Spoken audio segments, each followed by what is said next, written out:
à tous! Vous connaissez tous Harry Potter. Enfin, j'espère.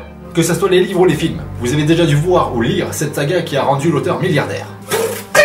Eh bien, j'ai 2,8 théories de merde à vous proposer là-dessus. Êtes-vous prêts? Bon, commençons!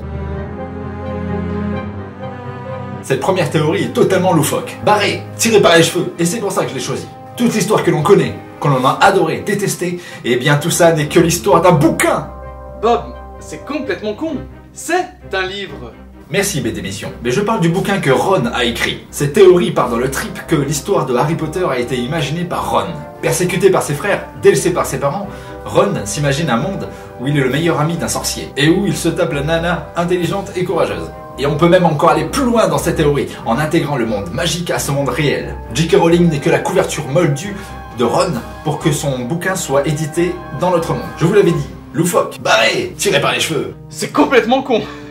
C'est une théorie de merde. Oui, mais pourquoi? Premièrement, Ron écrit un bouquin parce qu'il est délaissé et persécuté.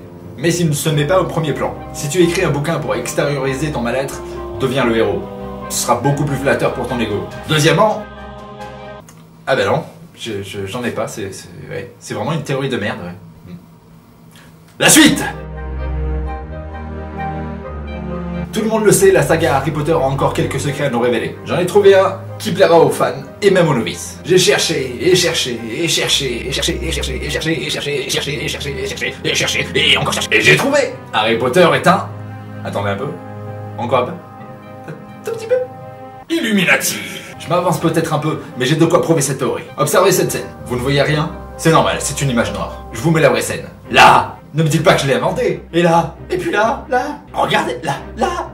Regardez là. Mais regardez, je vous dis. Tout ceci n'est qu'un complot destiné à nous faire acheter des livres en masse et à nous faire gober une histoire qui ne tient pas la route. Comment un bébé a pu résister à la magie noire du sorcier le plus méchant et le plus laid? Pourquoi Hagrid vit dans une cabane aussi grande que ma salle de bain? Pourquoi Gwen Vibancos n'a que 171 abonnés? C'est un complot. Ils veulent contrôler le monde.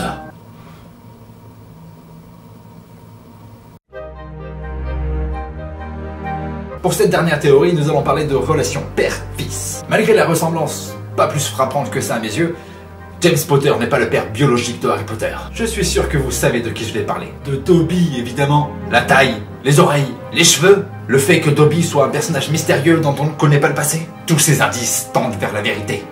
Dobby est le père de Harry.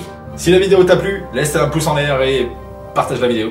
Abonne-toi pour ne pas rater mes prochaines conneries. Laisse une de tes théories dans les commentaires et débattez gentiment sur la plus dingue. On se revoit bientôt pour une prochaine vidéo. Alors d'ici là, prenez soin de vous. Salut!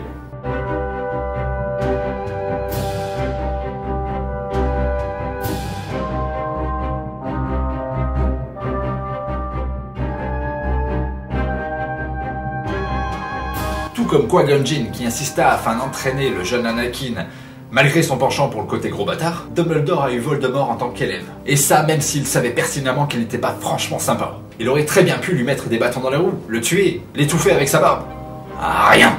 Il savait ce qui allait arriver et il l'a laissé faire. Dumbledore, tout comme Qui-Gon Jinn, est un des méchants de l'histoire. Je n'ai plus aucun doute là-dessus. Et vous?